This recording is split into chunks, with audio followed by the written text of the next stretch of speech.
Headlines प्रायोजक राम बंधू पापड आटा आणि पापड मसाला।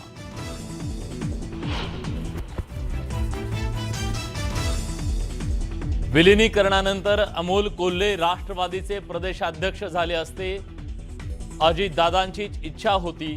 रोहित पवारांचा मोठा दावा। विलीनीकरणाबाबत जयंत पाटलांच्या घरी 13 बैठका झाल्याची माहिती।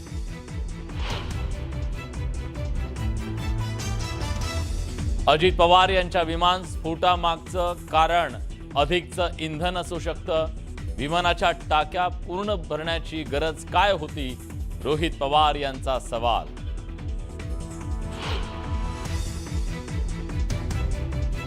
राज ठाकरे आणि एकनाथ शिंदेंची नंदनवन निवासस्थानी तब्बल 20 ते 25 मिनिट चर्चा।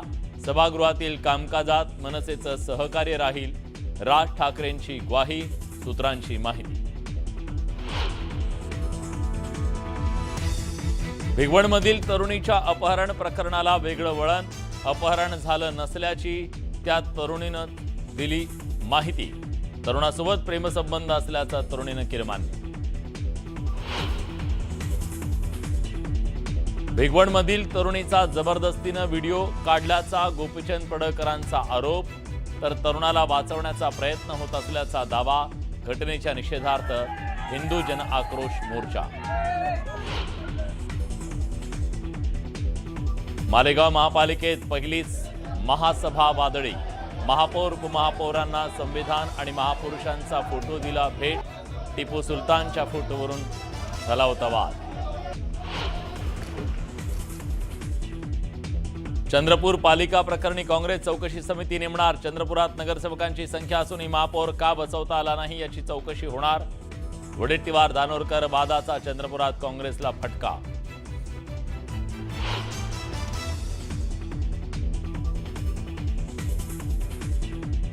राज्यसभेसाठी शरद पवारांच्या राष्ट्रवादी काँग्रेसला काँग्रेस समर्थन देण्याची शक्यता।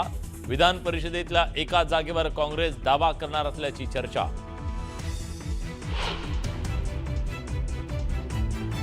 बेकायदेशीर बांगलादेशी फेरीवाल्यांच्या मुद्द्यावर किरीट सोमय्या आक्रमक।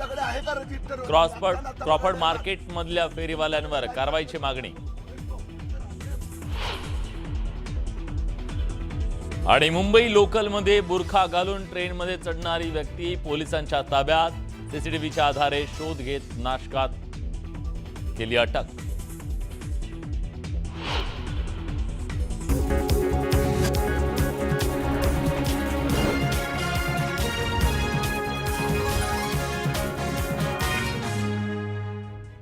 न्यूज 18 मराठीच्या कॉटन किंग स्टुडिओमध्ये आपलं स्वागत।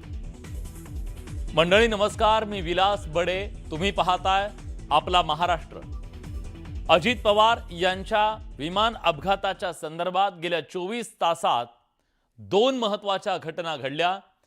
एक, उपमुख्यमंत्री सुनेत्रा पवार यांनी स्वतः सीबीआय चौकशीची मागणी केली, तर दुसरीकडे रोहित पवार यांनी आज पुन्हा पत्रकार परिषद घेत काही मुद्दे उपस्थित केले।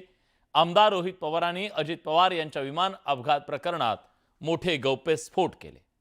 त्यामुळे अजित पवार यांच्या विमान अपघाताचं गूढ अधिक वाढलंय।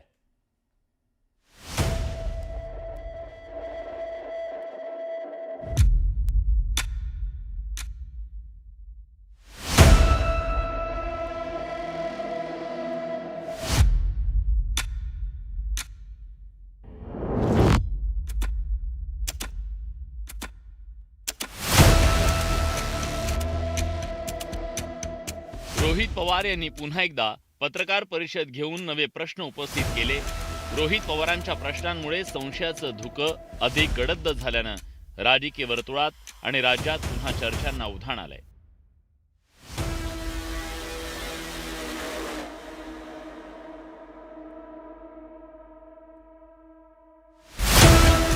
डीजीसीए मध्ये बसून काही जण कॉन्टॅक्टचा वापर करून रॅकेट चालवत असल्याचा गंभीर आरोप रोहित पवार यांनी केला। भाजपशी संबंधित कुटुंब आणि VSR कंपनीचे मालक रोहित सिंग यांचे संबंध रोहित पवारांनी अधोरेखित केले। मुख्य आरोपी रोहित सिंग सध्या अमेरिकेत असून दुबईतही त्यांचं कार्यालय आहे। देशात इतका मोठा वादंग निर्माण झालेला असताना त्यांना परदेशात जायला कोणी मदत केली? हा तपासातील महत्त्वाचा दुवा ठरू शकतो असा मुद्दा रोहित पवार यांनी उपस्थित केला. मग VSRच्या मालकाच्या मुलाच्या लग्नाला तुम्ही तिथं जाता आणि आज VSR या कंपनीवर जेव्हा ऑब्जेक्शन घ्यायचं असतं, त्याचे ऑपरेशन बंद करायचे असतात, तेव्हा तिथं मंत्री महोदय TDP या पक्षातले या देशाचे जे एव्हिएशन मिनिस्टर आहेत ते कुठेतरी म्हणतात no safety concern with Learjet aircraft VSR venture aviation minister. का ऑब्जेक्शन आम्ही नाही घेतलं पाहिजे? रोहित पवार यांनी अपघातानंतर विमानात मोठे स्फोट झाल्याचा दावा केला. विमानात अतिरिक्त इंधनाचा साठा होता आणि त्यामुळे वारंवार स्फोट झाल्याची शंका त्यांनी उपस्थित केली. ब्लॅक बॉक्स जळाल्याच्या दाव्यावर रोहित पवार यांनी मॅनिप्युलेशनचा आरोप केला. पायलट सुमित कपूर आणि कंपनीतील अनियमिततेबाबत पवारांनी गंभीर दावे केले. सुमित कपूर हे तीव्र नैराश्यात होते आणि त्यांना महागड्या मद्याचं व्यसन होतं. व्यसनामुळे त्यांना पूर्वी नोकरीवरून काढून टाकण्यात आलं होतं.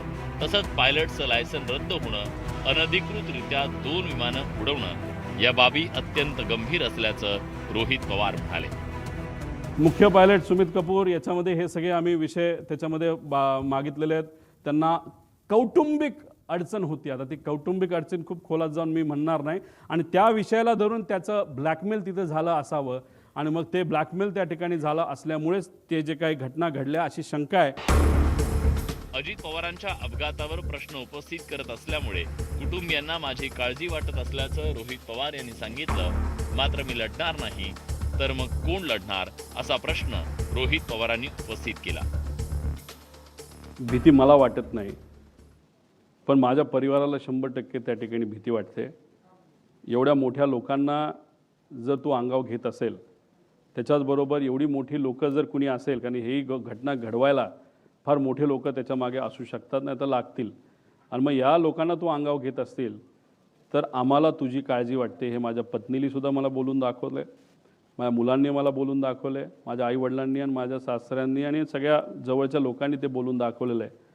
पण आपण नाही लढणार तर कोण लढणार? रोहित पवार यांनी अनेक शंका उपस्थित केल्या. तर राष्ट्रवादी काँग्रेसकडूनही विमान अपघाताची CBI चौकशी करण्याची मागणी करण्यात आली.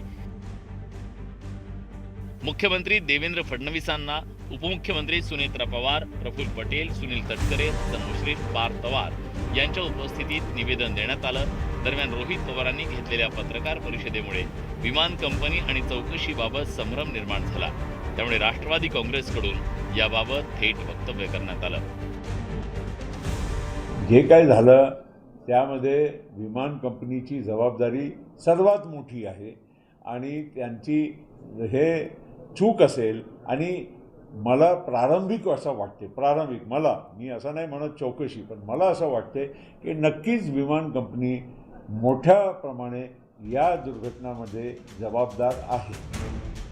राजकीय आरोप प्रत्यारोपांच्या पार्श्वभूमीवर विमान अपघाताचा तपास करणाऱ्या संस्थांकडून L3 संभाषणाचा डेटा मिळवण्यात यश आल्याची माहिती मिळतेय. तर कॉकपिट व्हॉइस रेकॉर्डरची सखोल तपासणी सुरू आहे. एकंदरीत रोहित पवारांनी उपस्थित केलेल्या प्रश्नावरचं सत्य तपास पूर्ण झाल्यानंतर समोर येईल. मात्र तोपर्यंत राजकीय संघर्ष सुरू राहणार हे नक्की. संतोष गोरे, न्यूज 18 मराठी, मुंबई. रोहित पवार यांनी काही तांत्रिक प्रश्न उपस्थित करून घातपाताची शक्यता वर्तवली.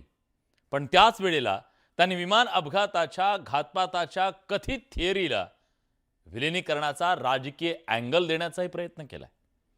त्यामुळे महाराष्ट्राचं राजकारण आता या राजकीय अँगलनं तापलंय. विलिनीकरणाला विरोध आणि घातपाताचा संबंध. रोहित पवारांना नेमकं म्हणायचे तरी काय? एकत्र राष्ट्रवादीचे प्रदेशाध्यक्ष कोल्हे होणार होते. डॉक्टर अमोल कोल्हेच या संयुक्तित राष्ट्रवादीचे प्रदेशाध्यक्ष या महाराष्ट्राचे झाले असते, दादांची इच्छा होती. विलिनीकरणासंदर्भातल्या नव्या दाव्यानं खळबळ. आम्ही NDA बरोबर जायचं का दादा बाहेर येऊन रस्त्यावरची लढाई आमच्याबरोबर लढणार, हे दादांमध्ये आमच्यामध्ये त्या ठिकाणी हा विषय झालेला आहे. अजित पवार यांच्या निधनानंतर राष्ट्रवादीच्या विलिनीकरणाचा मुद्दा राजकीय वर्तुळात चांगला चर्चेत आलाय. आता याच विलिनीकरणाच्या चर्चेत रोहित पवार यांनी नवा दावा करत याचा संबंध अप्रत्यक्षपणे अजित पवारांच्या अपघाताशी जोडण्याचा प्रयत्न केल्याचं दिसतंय. विलिनीकरणाच्या बैठकांमध्ये कोणती चर्चा झाली ते आम्हाला आणि दादांनाच माहीत होतं. दादांसोबत जायचं की दादा एनडीएतून बाहेर पडतील या संदर्भातही चर्चा झाल्याचं सांगत रोहित पवारांनी थेटपणे हे मान्य नसणाऱ्या काही लोकांना घातपाताच्या संशयात ओढण्याचा प्रयत्न त्यांनी केल्याचं दिसतंय. अजितदादा असताना अजितदादांबरोबर आमची चर्चा काय झाली हे त्या ठिकाणी आम्हाला माहिती आहे. अजितदादांशी बोलत असताना दादांबरोबर आम्ही एनडीए बरोबर जायचं का दादा बाहेर येऊन रस्त्यावरची लढाई आमच्याबरोबर लढणार हे दादांमध्ये आमच्यामध्ये त्या ठिकाणी हा विषय झालेला आहे. आज दादा नाही आहेत, त्यामुळे याच विषयावर चर्चा करणं गौण आहे आणि त्यामुळेच मी सांगतो की आमच्यासाठी या विषयाला पूर्णविराम लागलेला आहे. दादा गेल्यानंतर लगेचच्या लगेच. रोहित पवार एवढ्यावरच थांबले नाहीत. त्यांनी विलिनीकरणानंतर अमोल कोल्हे राष्ट्रवादीचे प्रदेशाध्यक्ष झाले असते अजितदादांची ती इच्छा होती असं मोठं विधान त्यांनी केलं. दुसरीकडे विलिनीकरणाबाबत जयंत पाटलांच्या घरी 13 बैठका झाल्याचं सांगत पुन्हा एकदा विलिनीकरणावरून राष्ट्रवादीचे नेते प्रफुल्ल पटेल आणि सुनील तटकरेंसह विलिनीकरण विरोधकांना घेरण्याचा प्रयत्न केल्याचं दिसतंय. आज नाही, आमच्याकडे माहिती खूप आहे. डॉक्टर अमोल कोल्हेंनी सुद्धा याबाबतीत काही स्पष्टीकरण दिलं आहे, कारण डॉक्टर अमोल कोल्हेच या संयुक्तित राष्ट्रवादीचे प्रदेशाध्यक्ष या महाराष्ट्राचे झाले असते. दादांची इच्छा होती आणि मग ते फार प्रामुख्याने पुढाकार त्या ठिकाणी घेत होते दादांच्या इच्छेप्रमाणे आणि दादा त्यांच्यावर लक्ष ठेवून होते आणि त्यांना पार्टी ही वाढवायची होती. त्यामुळे अमोल कोल्हेंनी सुद्धा याबाबतीत स्पष्टीकरण दिलं आहे, ताईंनी दिलं आहे, शशिकांत शिंदे साहेबांनी दिलं आहे. ज्यांच्या घरी या बैठका व्हायच्या 13 बैठका झालेल्या आहेत.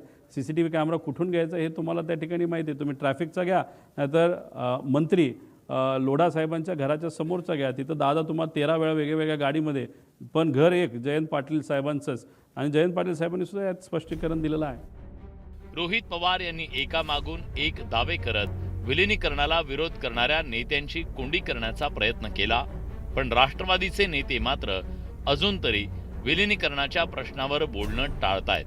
नेता अजितदादांचा हे दुर्दैवी निधनामुळे आम्हाला या विषयावर कुठलीही चर्चा करायची नाही. आम्हाला फक्त पहिलं आमच्या पक्षाला सावरण्याचा हा काम हे महत्त्वाचं वाटते.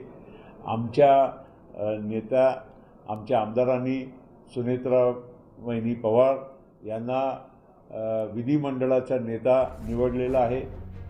एकंदरीत अजित पवार यांचे पुतणे असलेले रोहित पवार सातत्यानं अजितदादांचा अपघात नव्हे तर घातपात असल्याचा संशय उपस्थित करतायत. आता त्यांनी या घातपाताचा धागा थेट विलिनीकरणाशी जोडण्याचा अप्रत्यक्ष प्रयत्न केला.